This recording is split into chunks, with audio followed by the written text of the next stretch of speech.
This is Frankly Speaking Live with your host, Frank Holzhauser, and my co-host, David Kenyuk. Called you last night, and I kind of was mentioning that we might have to think on our feet this afternoon, which may be hard for some of us. Oh, darn. Darn. But potentially Carolyn was going to come in and again and join us this week, but she apparently has some other plans. But unless she's here and she's invisible. This is true. But we had kind of a preliminary idea for the show, and then a plan B if she didn't show up. So it's plan B. Woo! Not the abortion pill. Yeah. There was a marketing company. I remember I worked at a place in Chicago as a concierge for this retirement facility, and they had this marketing group coming in, and the name of the marketing group, and I don't want to put bad publicity, I'm sure they do fine group, but the name of the group was called Plan B Marketing. And I was just laughing because what horrible advertisement is that your group is called Plan B? Well, you must be the backup marketing. If my original marketing doesn't work out, I guess I'll call Plan B. I just thought it was a terrible name for a marketing group. And then one of the people is there, they look at me and they say, well, what do you know about marketing? I know enough not to name my company Plan B. Well, here, I'll top you on that one. When my wife and I were first married in the early 70s, she worked for a company called Aid Insurance. And they quickly, after the AIDS epidemic come out right. in the early 80s, they changed their name, obviously, to another company. Oh, you're looking really healthy today. You look like you got peace of mind. Why is that? I have AIDS. Now, of course, it was over here, I believe, on 5th across from, or 6th across from Veterans Auditorium, and they had a little water, shouldn't say waterfall, but they had a little water display. It was the AIDS pond. That kept getting soaked. Oh, no. Somebody would come along and throw a box of laundry detergent in it or whatever, and they'd have bubbles going everywhere. At least they had the cleanest fountain in Des Moines. Yeah. But anyway, if you would like to join our show this evening with your questions or comments, be sure and call toll-free 855-244-0077. And if you'd like to join us locally, call 244-0077. Well, there's a couple of news items in the news this week that just kind of hit the news actually last night. And one of them is Obama's a policy on immigration and his refusal to basically deport. While they claim that their deportations are up, they're basically they claim violent crime is up. They claim unemployment is down. None of that's true. Well, apparently turning people back from the border is called a deportation in the Obama administration. Ah, I see. So, with that in mind, I dug something up out of my archive, and I probably posted this on Facebook, but I'm not sure if I have or not. But this is a couple years old, but I think it always bears repeating. I think everyone would agree that bank robbery is a crime, but I have a new line of defense for the criminal. It goes like this. If a bank robber can get inside the bank, he should then be hence referred to as an undocumented depositor. He must be given human rights and should have his plight considered, maybe because the banks in his town have very little money. If inside the bank, he shall not be questioned, identified, or deported because a half hour before the robbery, some of his relatives came to the bank for a reunion. And besides, he may want to bring his grandparents and uncles to the bank later on. And how could anyone think of disturbing or uprooting this fine, upstanding family? Instead, send the robber to the longest teller's line in the bank so he can then pay a fine with the stolen loot, plus an added benefit to the banking industry is this fellow plans to open a checking and savings account in the same bank where he will deposit the ill-gotten loot back into the system. So you see, it's really a win-win for all parties involved. If a lawyer made this argument for a defendant, he would be laughed out of court of law. But this is basically the same plea that liberals make every time an illegal crosses the border into this country. Just in the event some bleeding heart may say that the illegals crossing our borders, unlike the bank robber, are of no threat to us because they aren't doing anything with a gun. Well, let's consider the DUIs, driving without identification or insurance, and the possible contagious disease they may carry and put society at risk. P.S. Just in case any of these robbers would be too poor or downtrodden to have a car and might just have to walk to their heist, water, food, shelter, and first aid stations shall be periodically set up along the way to the robbery because we wouldn't want anyone to suffer uncomfort or perish in the pursuit of their plunder. Well, there you go. What was the point that I wanted to raise here? Yeah, Obama is definitely ignoring all the laws on the books about immigration. He's ruling by executive fiat, by forcing police officers to ignore the laws, which of course is illegal for him to rule by executive fiat. The problem with amnesty, and I understand that I understand the whole desire to seek out a better life, to join the so-called American dream, as you put it. We've had immigration all throughout this country. The thing is, the difference between the immigration that we had previously and the immigration, the de facto granting of citizenship that we have right now, is that the immigration that we had previously, people were coming to this country to become Americans. They wanted to become part of this nation. Yes, they were seeking out a different life and everything, but they wanted to become that thing that is uniquely American, capture part of the American spirit. These people went through the naturalization process. They gave up their allegiances to their previous countries, the old country, we used to put it. The thing about amnesty is we have people who are just sneaking in here just to get by. Then suddenly they're declared American citizens. They have no loyalty to the United States. They have no real concept, not saying that they're stupid, but they have no concept of what it is to be an American. They're just an American in name only. They're not an American in spirit and in action. Their loyalties still lie to their old country.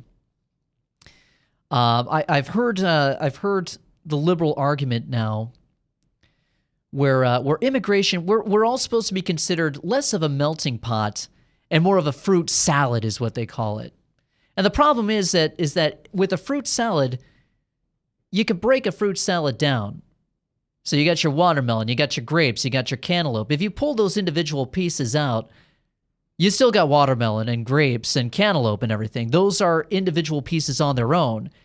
And just because they're in a bowl, they're called a salad.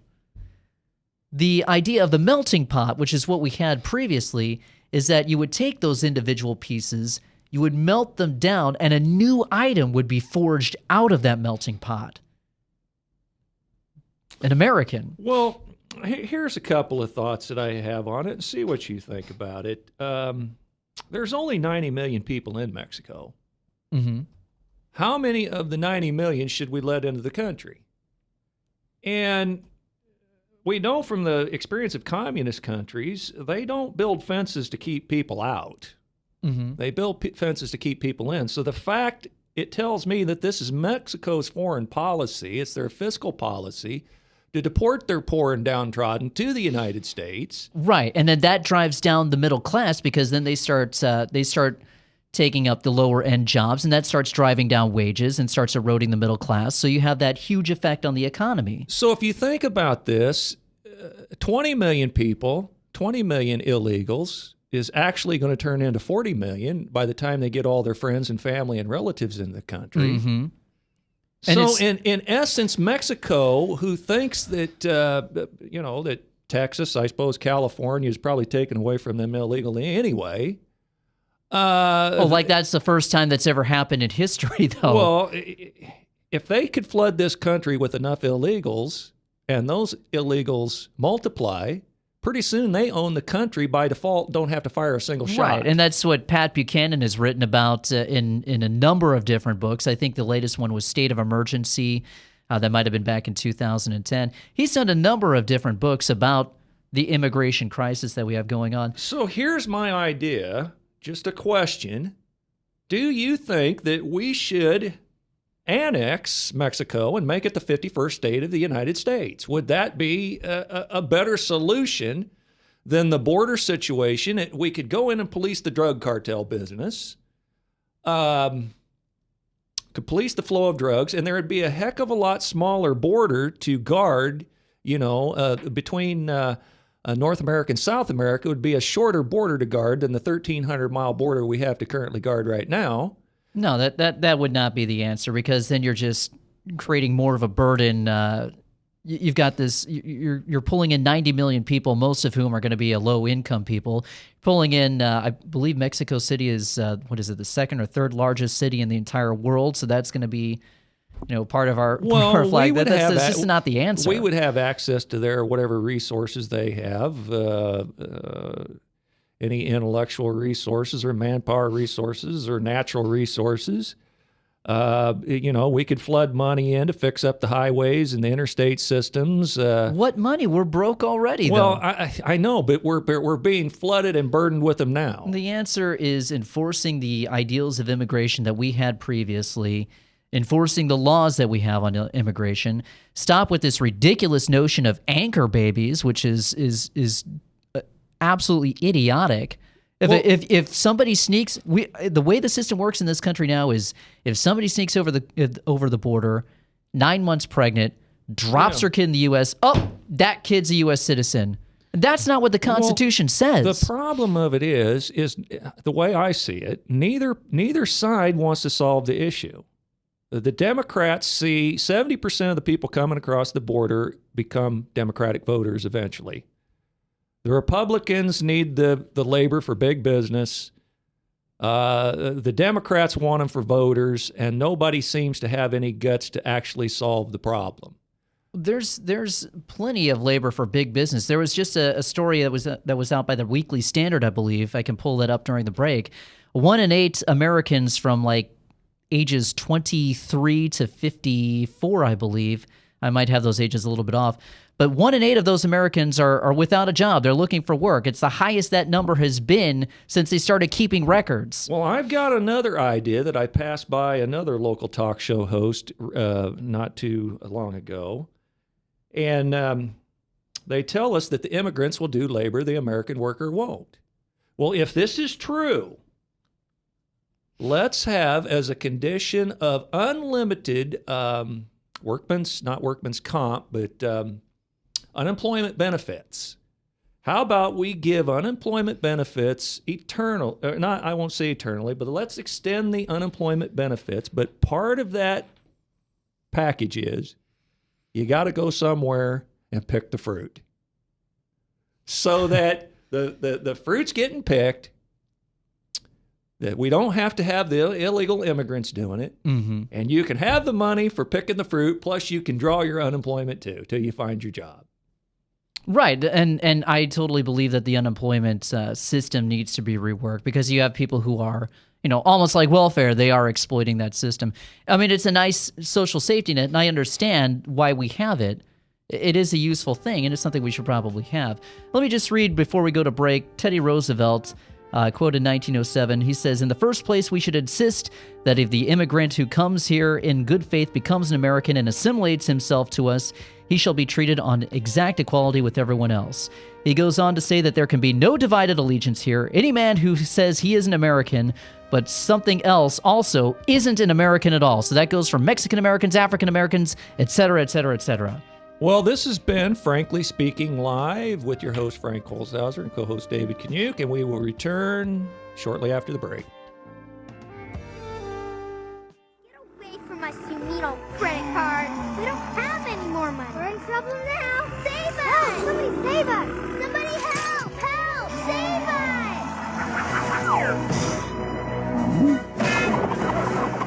Hi, I'm Tom Coates from Consumer Credit of Des Moines. If your credit card's a little too animated, give us a call. Hooray, we're saved! Super Credit, you're our hero! Yes, now your favorite programs on Webcast One Live can all be watched and listened to on any Android or Apple device. Your phone, tablet, or iPad. Yes, your favorite shows on Webcast One Live are available live or on podcast wherever you go.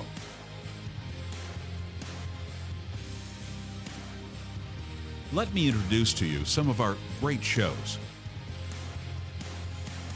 Shalom! Every week on Understanding the World with Rabbi David Kaufman, we'll talk about issues in the Middle East, issues related to the Jewish tradition and religious traditions in general, and keep you up to date on exactly what's going on around the world. You may know some of the story, but you haven't heard all of the story until you've heard it on Understanding the World with Rabbi David Kaufman and our special guests we have on every week. Hey, this is Doc with Doc and Lefty. I want to tell you about our brand new time slot. It's from 6:30 to 7:30 p.m. It's on the same night, Tuesdays. We now follow Ed Fallon and the Fallon Forum on webcast1live.com. I want to tell you a little bit about our show. Our show is focused on local, state, and national, and sometimes international politics. We like to keep people updated and informed. We also have very interesting guests.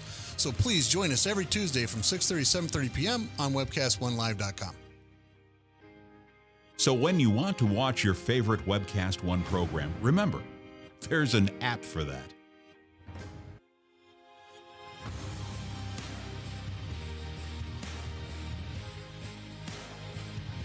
You know, there's an app for that.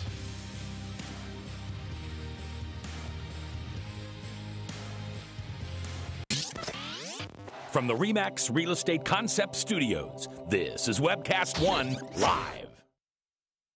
Hey, what's wrong?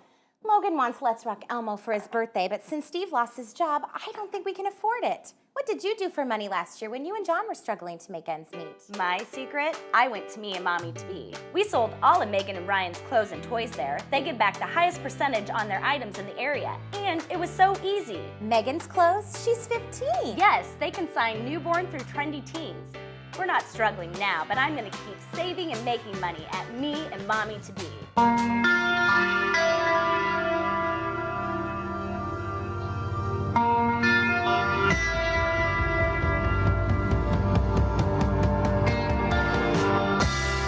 And we're back with Frankly Speaking Live. I'm your host, Frank Holzhauser, and my co-host, David Kaniuk. Apparently, Don Sterling's in the news again, so I thought maybe this might kind of spark this conversation. Dallas Mavericks owner Mark Cuban recently acknowledged that he has been, quote, prejudiced. Boy, the speech police must have the league scared crapless. If Cuban is willing to preemptively out himself of this heresy, the question becomes to me is what shoe is going to drop on him? What is on tape or video of Cuban saying? That he's trying to get out in front of the story. Well, to tell you the truth, I don't care. More important to me is stopping the speech police. Cuban is a buffoon. But apparently, maybe, just maybe, like Nixon, Sterling isn't going to go quietly, and maybe, just maybe, he has the goods on Cuban and other NBA owners of like mind, of course. Why is Cuban a buffoon? Well, I've always, and I don't really study Mark Cuban very well, but I mean, I've always thought he was, kind of down to earth and a normal dude. I think he's, from what I've seen of him, he's kind of a leftist, in my opinion, but that's just my opinion. I don't know about that. He was actually going to fund a theatrical release of the 9/11 documentary Loose Change, and then he got pressured behind the scenes, and he actually backed out of that. So that might be what he's referring to in that prejudice. Well, no, what he was referring to is that he made the statement somewhere that when he sees a black guy with a hoodie on, he will walk to the other side of the street.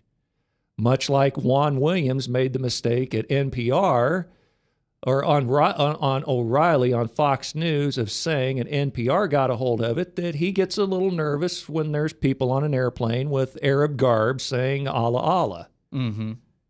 And the largest shareholder of Fox News, who is a Saudi prince, didn't really care for that. So the point I was trying to make about Cuban, if you think he's a good guy, that's fine. I don't know. That was kind of a strong statement to say that he's a buffoon. Well, my point was, I don't care. The point about Cuban to me is irrelevant. What's relevant to me is the speech police are at it again. Well, the speech police have really come down here on Donald Sterling. Yeah, but just to finish the point, I think Cuban possibly is outing himself preemptively because maybe there's more to come.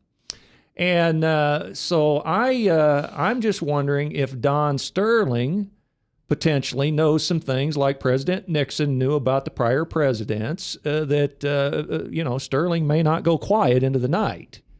Did you have some? Well, I was going to say this broke just today, where Don Sterling is going to be ruled mentally unfit, and that he cannot prevent the sale of the Los Angeles Clippers. USA Today was reporting that LA Clippers owner Don Sterling does not have the authority to stop a $2 billion sale of his team because he has been determined to be mentally unfit to make decisions related to the family trust. They say that the trust spells out provisions and procedures related to the mental capacity of the trustees, and Donald Sterling did not meet the standard in a determination by experts. Now, what panel of psychiatrists made this decision? Well, that's just it. We don't know. All that it says in the article is just that a panel of experts made this decision. So this guy's basically being convicted without a trial. Exactly. Was there an actual mental capacity test that he took?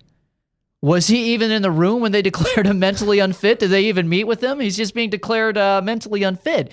This is the penalty now if you say anything that's deemed politically incorrect. I think the real telltale on this whole Donald Sterling story is who ends up owning the team, and then we will know who had their, who had a conflict of interest in seeing Don Sterling go.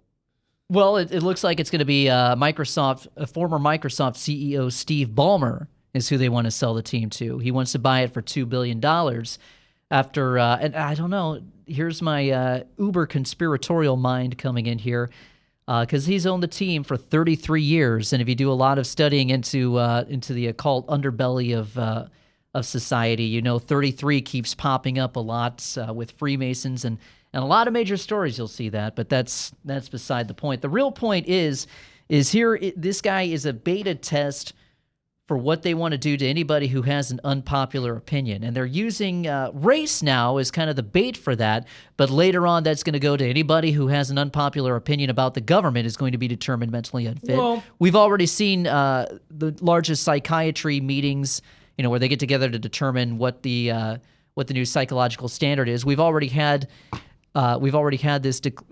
this affinity against authority, so to speak, declared as a mental illness. This is the same type of tactic that they used to use in the Soviet Union. If you didn't appreciate the Soviet state, you were declared mentally unfit. Okay, here's another posting that I had that will fit into this line of conversation. It's something that happened here about 2 weeks ago. I realize that being an uneducated rube that I can't be, on a level with the enlightened liberal. But how in the hell does the rapper Macklemore get by with mocking Jews, complete with a hook-nosed disguise, and plead ignorance? Well, excuse me, but another lib wanting their cake and eat it too. You can't be enlightened and plead ignorance. Now, here is a guy that come out, and they're not discussing a panel of psychiatrists wondering why Macklemore come out and made fun with a hook nose and rapping a song that had something to do with money. So it was pretty obvious that he was parroting the Jewish community. No one's taken him to task. No one's threatened to take away his career because of this speech. But yet Donald Sterling said something in a private conversation that would not be eligible to be in a court of law. A jury would not even be able to see that the context of that recording because it wouldn't be allowed into the courtroom as evidence.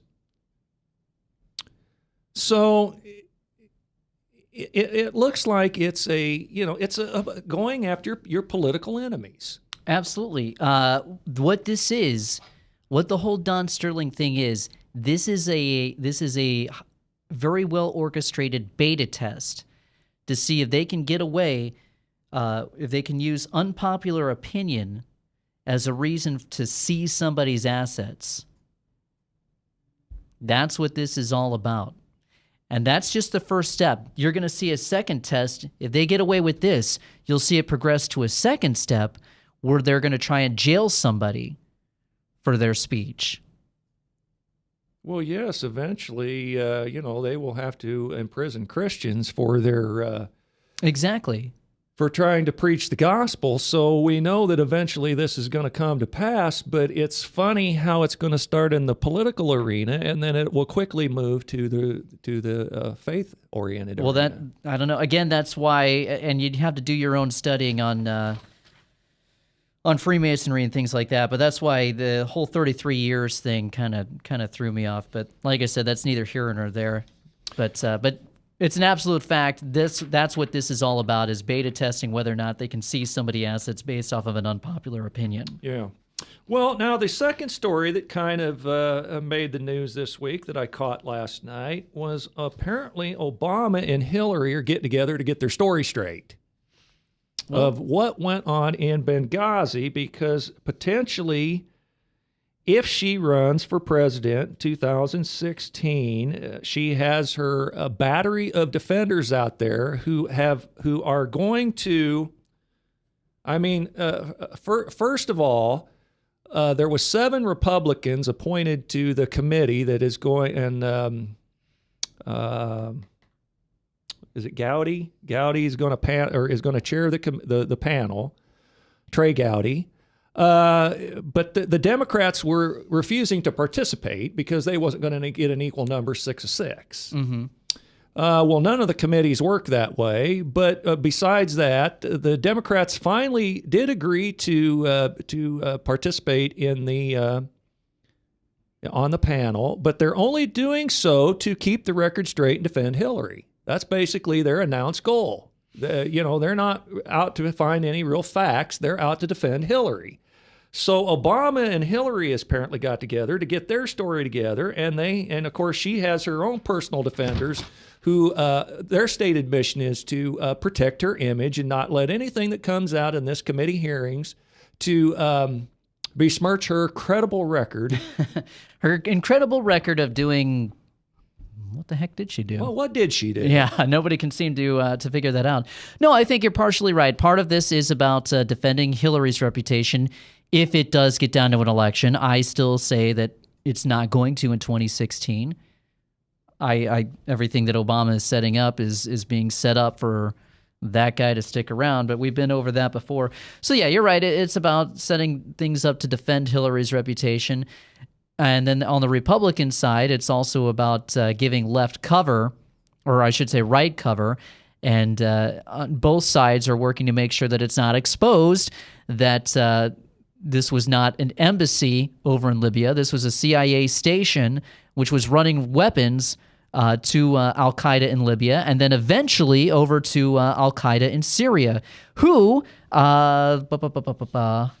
Obama is announcing that he is going to fund. They're creating a $5 billion fund to fund Al-Qaeda across the globe right now in the name of anti-terrorism. Let me pull this up here. Yeah, this is from benswan.com. Obama foreign policy plan includes anti-terrorism fund and continued drone strikes. The article goes on to state he seeks to establish a $5 billion terrorism partnership fund, and that the White House said that they will train and equip other countries to fight terrorism. So what they're doing is they're expanding these jihadist fighters into other countries. That's what Boko Haram was all about. That's what the Free Syrian Army is all about, to knock off these so-called dictators. Assad isn't a great guy, but he's certainly going to be better than than anything that's going to be established if we let the Free Syrian Army have their way with Syria.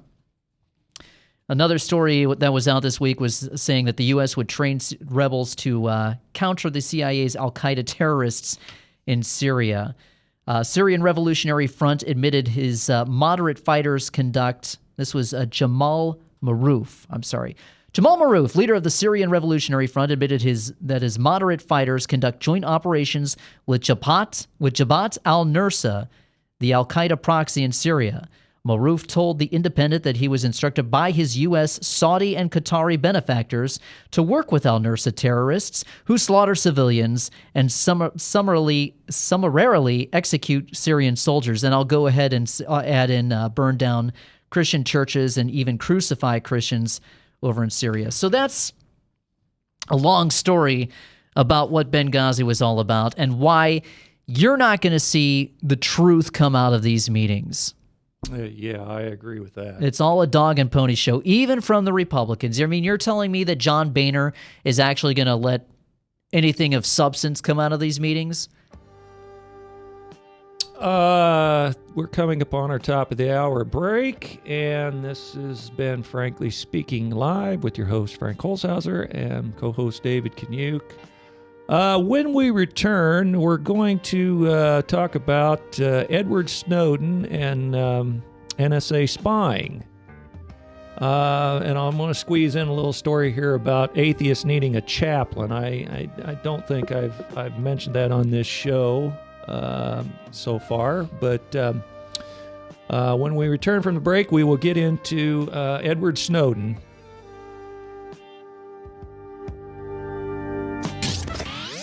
From the RE/MAX Real Estate Concept Studios, this is Webcast One Live. I'm Brian Leach, owner and general manager of Service Legends. I brought along a couple of the home comfort heroes. Hi, I'm Tammy Wells. I am Nick Wondershide. I'm administrative manager. I am the senior technician from Service Legends. It seems like every good thing, when you feel it to the bone that it's good, there's a lot of hard work put behind it. I don't think that you can fake it and have it turn out good. You know, if we seem like, okay, that's just weird, it's just a furnace, why would you believe so deeply in a furnace? It's not just that, you know, we want to show the world that you can have good service. Yeah, I mean, it's gotta be, it's your home. You know, it's built into our daily trainings, it's built into our culture, that we're gonna do whatever it takes to have each client say they love us, period. That's why we spend all the hours in the training that we do. And if we guarantee it's gonna be a good experience for you, or else it's free, what type of work do you think we're gonna do? There is a guarantee. Temperature selection guarantee, fixed right or it's free guarantee, comfort guarantee, best value guarantee. All of these guarantees hold us accountable to ensuring that we exceed your expectations. And if for whatever reason we'd fail and we can't make it right, we guarantee all of those guarantees with a 100% money back guarantee. I mean, if you don't think that your technician can fix it right, are you gonna say that to a client? No. You don't have to worry about having a technician come to your house. We drug test, background check all of our team members. We put safe people in your home. Each and every one of our service techs, 400 hours a year in training. You tell it the minute they walk in the door. They know what they're doing, they've done their homework, and they actually truly care about what you want. Because at the end of the day, you're the person that makes sure I have a job. They're gonna be listening. They're gonna wanna know what your challenges are. Then they're gonna come and give you options, and you get to choose. If I'm there to help and I make it easy and painless, I did my job right that day. Well, when it comes to your comfort, safety, and your family, you know, you don't necessarily go buy the most expensive, but you get the most bang for your buck. Oh, it's worth it, because there's a lot of people that will find a way to get it to work right now and then leave and then come back, charge you again, and the cycle just repeats itself. So when I'm out there looking at the furnace, I want to find why it failed today. How can we change the part today with something that you're not going to have to worry about? Is it worth changing the part today? I mean, you can put a lot of money into a furnace. I can fix parts all day. There's good job security in that for me, but is it the right thing for you? I get a lot of the phone calls of after the technicians are there. They're just in awe. They're like, wow, you guys are great.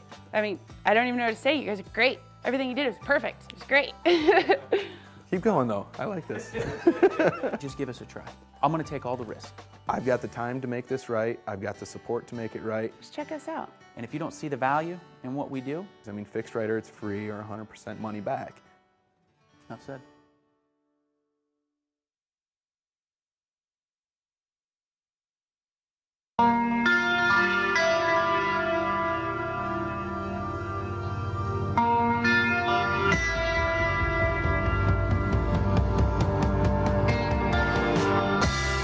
we're back with Frankly Speaking Live. I'm your host, Frank Holzhauser, and my co-host, David Kanyuk. A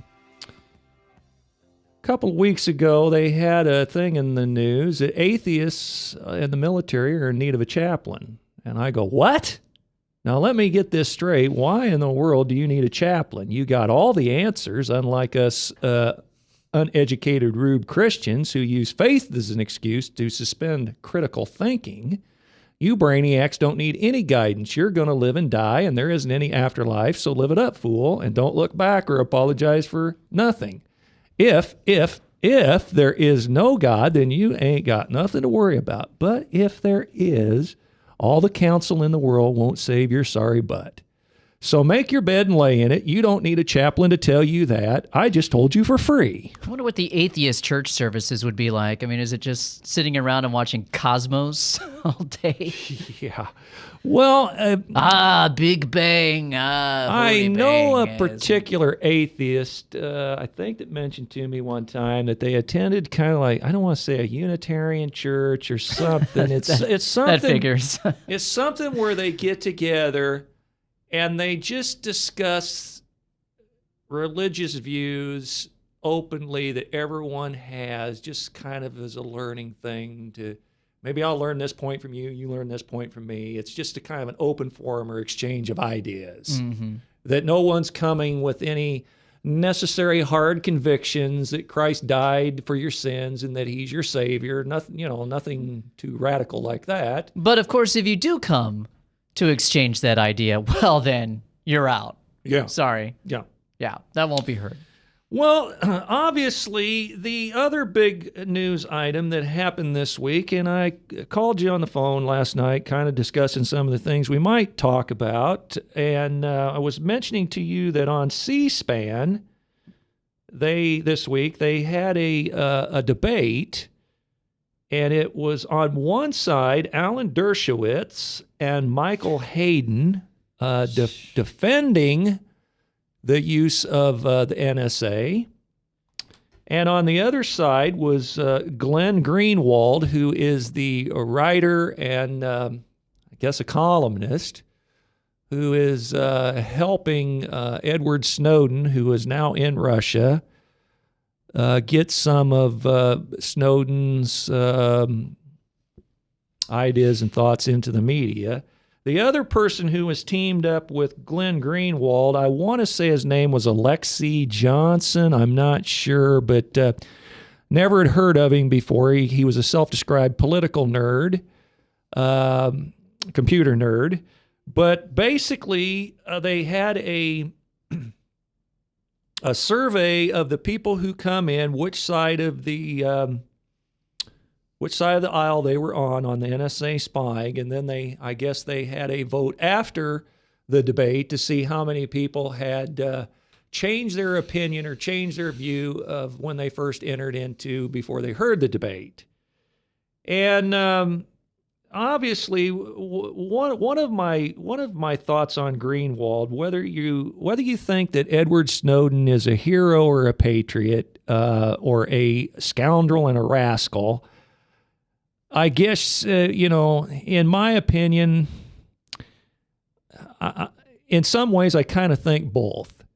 But one thing that did bother me that Glenn Greenwald said on, I can't remember if it was CNN or MSNBC, but he was mentioning that not only did Snowden get away with a bunch of the NSA spying techniques and things that were available to him, but he also got away with a bunch of national security secrets that are just general things that the United States is involved in, maybe guarding the president. I don't know what it all pertained to. And you wouldn't trust the word of this known liar, this known criminal. No, this was Greenwald that was saying it. Oh, I'm sorry. I thought you were saying it was Hayden that was saying it. No. Okay, I apologize. This is Greenwald, who self-described on a show that Snowden made off with some national security secrets above and beyond what goes on in the NSA spying arena. Mm-hmm. That's what kind of bothered me, is why? I mean, if you're just concerned about a right, an injustice that needs justice, and you want to rectify this situation, then stay on point, stay on target, and take things pertaining to what's going to back up your case. I don't think that he was necessarily needing to take things other than that. Well, it may not have been that he was purposely trying to take those things. It might have been like a package deal, so to speak. He was going after something, but it tied into something else, so that was kind of revealed along with what he was getting. I don't know if that's for sure. The whole Snowden thing, it's getting a little bit more fishy as time goes on. It just, I don't know, something's just not ringing true. How is he able to get away with all of these secrets?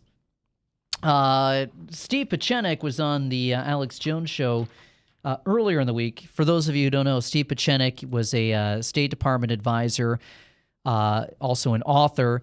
He's basically, he helped Tom Clancy write a number of his books, like Clear and Present Danger, Hunt for Red October.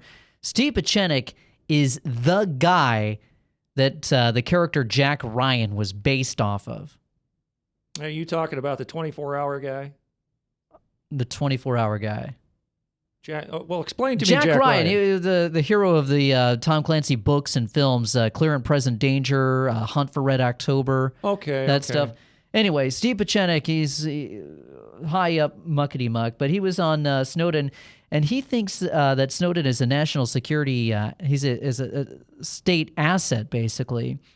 He was saying that Snowden is very typical of what we in the intelligence community would want to do, and that is to create an avatar or an image of a person who may be a traitor or a whistleblower so that we allow the American public to play off either part of two figures that the intelligence community creates. Pieczenik said that the CIA and NSA create avatars like Snowden so that they can control the narrative. He also cast doubt on former Rand Corporation military analyst Daniel Ellsberg, who leaked the Pentagon Papers during the Vietnam War. According to Pieczenik, Ellsberg was a CIA operative under the State Department cover. He said that the CIA has nursed and initiated a lot of Ellsbergs. So I don't know. This whole thing, it could be kind of a double fake out in order to get the information, the concept out there that, yes, you are being watched constantly, and control kind of the damage that would be heaped on them if a real whistleblower came out. No, I don't know if these things are true or not. I'm putting the info out there because it's out there. Who's the Kiefer Sutherland character on the 24-hour? Jack Bauer. Okay, Jack Bauer. Yeah. I must have got that confused. Jack Ryan greater than Jack Bauer. Okay. Well, let me ask you this. Just to toss something out as a devil's advocate. I shouldn't use the word devil, but playing the advocate here. Before 9/11, we treated terrorism generally speaking, as a police action. Like someone robbed a Quick Trip. You go in, you get the evidence, you quarantine the area off, you get the evidence, and then you investigate, and you go out and you try to capture somebody responsible for the crime. Mm-hmm. Then George Bush took it to the level, well, maybe we ought to try to preempt some of this stuff, take the battle to them, not have the battle, have the battle on the battlefield of our choosing, not on the shores of the United States. So I wanted to focus on this preemption. Let's say that you're walking down your sidewalk, and you pass a couple of guys on the sidewalk that says, "Hey, we're going to hit the greenhouse tonight," and you just happen to be living on the only greenhouse on the street. Mm-hmm. Now, you're privy to a conversation. You overheard a conversation. You're not positively sure that it's about you, but is there a pretty good chance you're going to be sitting in your living room with a shotgun across your lap, waiting, potentially, if something should happen? So, that's a defensive action. That's not a preemptive action. A preemptive action would be if he goes to those people's houses and shoots them and their family. Well, that would be a preemptive action. I would say it was preemptive in that you became privy to something that you wouldn't normally be privy to, such as you could tie it into the NSA spying. That's happenstance. Here's the thing. You're talking about somebody who's taking a defensive action because they overheard a conversation. What the NSA is doing is actively listening in on conversations when they have absolutely no business doing so, in complete violation of the Fourth Amendment, setting up an absolute security totalitarian hell in America. Well, and then they're acting on information that they may illegally get. It was I can't remember. He was with Joseph Stalin, who said bring me the man and I will show you the crime. So basically that's saying if he gets enough time to dig into somebody, he'll be able to come up with something to charge him with. And that's what the NSA is doing. They're collecting all this data on there, so if somebody ever rises up and poses a challenge to the state, then they can go in and try and find that crime so they can quell that that challenge to their authority. Right. I mean, they want to sit on it before it breaks out into a full-blown rebellion. Right. And if you're of the mindset that that 9/11 was not carried out by a faction of the U.S. government, that 19 Muslims magically got past the greatest defenses in the entire known world, and were magically able to hit 3 buildings with airplanes. Even Edward Snowden in the NBC interview said that, well, we had enough intelligence to be able to stop it, but we didn't. Well, Hayden actually said they didn't have the ability, that all they could do back in the days, they couldn't have prevented 9/11 apparently when it was going on, because they didn't have access to be able to get the number that these people were, I believe, calling in Florida or something. Bull Rourke. Condoleezza Rice presented a report to George W. Bush prior to 9/11. The title of that report was Bin Laden Determined to Strike in U.S. It doesn't get more clear-cut than that. No, they were talking about the hijackers, a couple of the hijackers, I think, that was living in Florida. Yeah, in a house that was also occupied by FBI assets as well. These people were being tailed. This was an entire intelligence operation. But that's neither here nor there. I mean, the point is that I've got a good piece to read on that. Well, when we get back, this has been Frankly Speaking Live with your host Frank Holzhauser and co-host David Kaniuk. When we come back, we will pick up on the conversation that will continue on the spying aspect and Edward Snowden.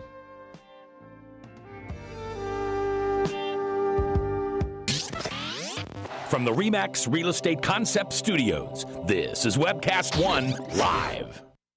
Hey, psst. Let me let you in on a little secret. You ready? Always try to do business with people, not places. Especially if you seek honest Christian business people.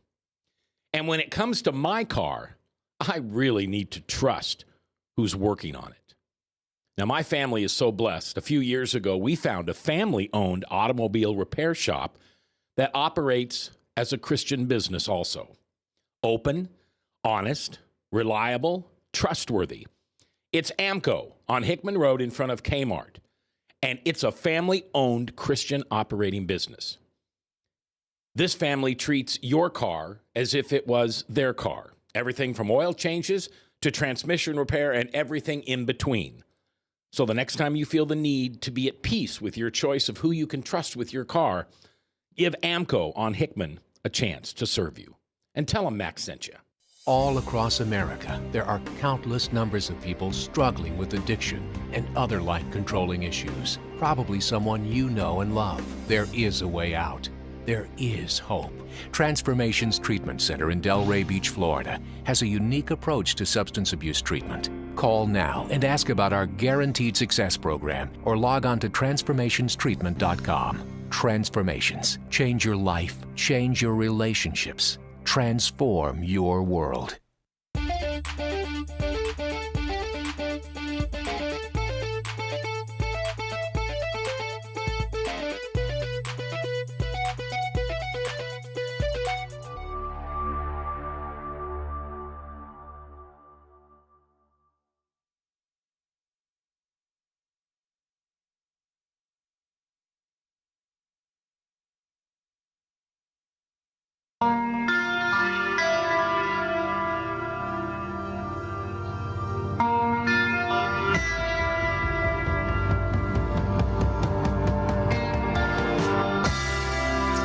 And this is Frankly Speaking Live with your host, Frank Holzhauser, and my co-host, David Kanyuk. And not that there isn't plenty of fine candidates for Hypocrite of the Week, but I didn't particularly scope any out this week. So in the interest of continuing our conversation on NSA spying and Edward Snowden, I guess I would just ask you, what should we do preemptively with terrorism and still protect our rights and our privacy in this country? There's nothing that you can really do that's purely preemptive. I would say if you've got intelligence that 3 guys are going to board a plane and hijack it, and then you put agents out in the field at the airport, and you pick up the guys, after they get through security, you pick up the guys before they get on that airplane. Yeah, you're preempting them from getting on that airplane. However, those guys have they've actually taken action to get on that aircraft. Now, they haven't hijacked it, obviously, but the intent was there based off of that intelligence. Well, for example, should we disrupt training camps? Should we follow the money line? Should we lock up foreign banking accounts where the secret money is being funneled in? Well, that is taking post-emptive action. You are taking a look at people who are training to do something, and then you're taking action against them. The problem with this is that we're really funding most of these terror groups, it turns out. I mean, again, Free Syrian Army, the MEK, Boko Haram, we're all funding those people. Well, a lot of times what we find ourselves in the predicament in our foreign policy in this country is we don't ultimately want to get involved in nation building, but what we end up doing is we end up funding almost sometimes both sides of the same war, like Iraq and Iran, to basically fight them to a stalemate, so that, no one person, let's use Saddam Hussein for an example. This guy had supposed aspirations for some of his neighbors' oil fields. We didn't want that guy having a nuclear weapon and control of a large percent of the Mideast oil supply. So we didn't want him having a nuclear weapon, which he wasn't building at all. I mean, well, he had aspirations to go nuclear at some point. No, he didn't. He couldn't have cared. He knew that the moment that he tried to, he would have gotten attacked. Everybody knows once you go nuclear, they don't mess with you anymore. I mean, that was North Korea's goal. That was some of these different regimes' goal. Iran's goal, obviously. Now you have to, to treat them. There's no hard evidence that Iran is even trying to get a nuclear device. Well, the point being that we didn't have necessarily a dog in the fight between Iraq and Iran. They were both evil guys, and I think we funded them both to just fight each other to a stalemate. Plus, we was funding. We was fighting a proxy war against Russia.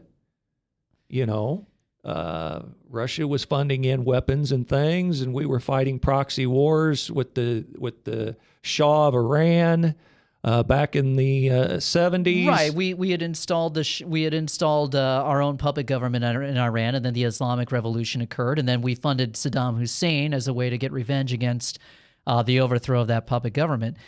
The question I want to ask you is, do you think that the NSA should be spying on everything just in case? Well, some people claim you have to have, it's like finding a needle in a haystack, but you have to have the haystack to ever have a chance of finding the needle. That's their defense.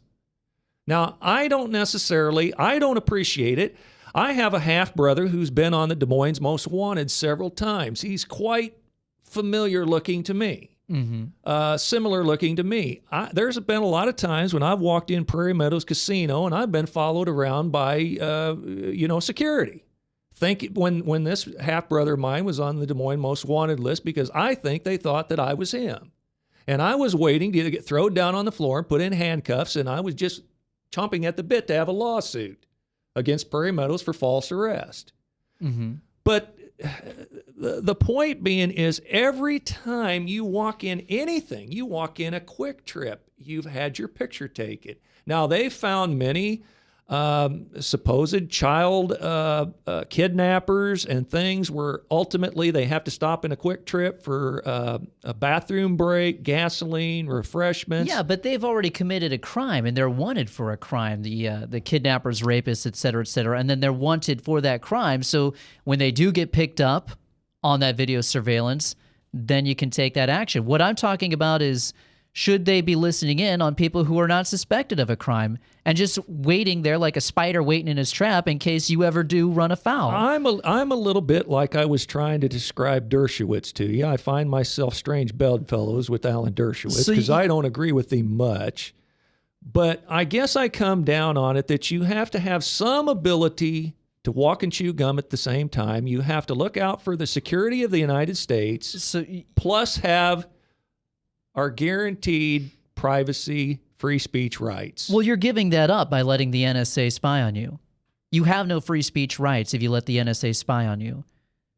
Because when you have a totalitarian dictator who's ready to throw Christians in the brink, then yeah, well, they've got all that info on you. The problem of it is, I've been spy. I was born in 1957. I was born under the, I assume when J. Edgar Hoover was still around, and I potentially have been spied on my whole life.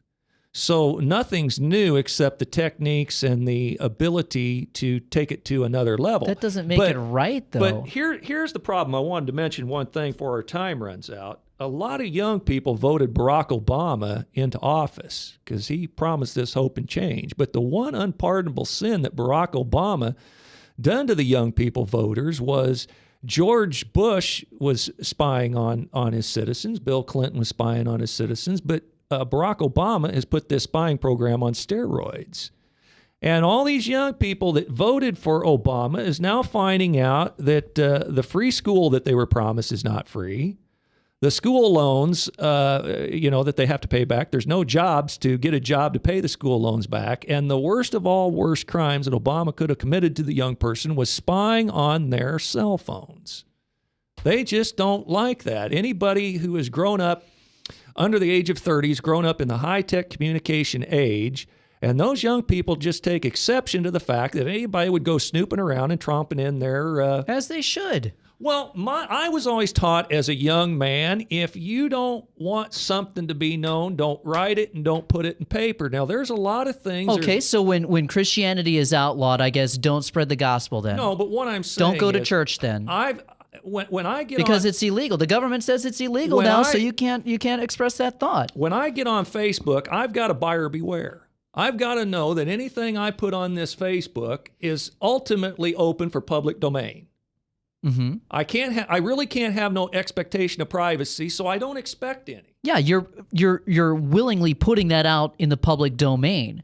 The difference is, should you have everything that you're doing privately be spied on by the government? No, and that's what the NSA is doing. I don't think that private conversations like Donald Sterling had, whose private conversation of anything could be laid open to public scrutiny and have your job hinge on, whether the public scrutinize that as good or bad. And that's what the whole NSA thing is about. And that ties right back into Donald Sterling. They want to be able to criminalize thought and speech and be able to take your assets and eventually throw you in jail. And down the road, for those of you who are watching Prophecy, they're going to kill you.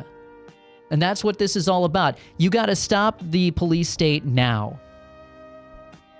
Well, I kind of take I agree, but I take a little bit of a caveat view that we have to be able to walk and chew gum. We have to protect our country, but at the same time, protect our citizens' privacy. You can still do that, but you don't have to violate the law to do that. What's the perfect formula for that? I'm not sure, but go ahead. That's all I got. I'm saying that there is no, you don't allow any type of evil in.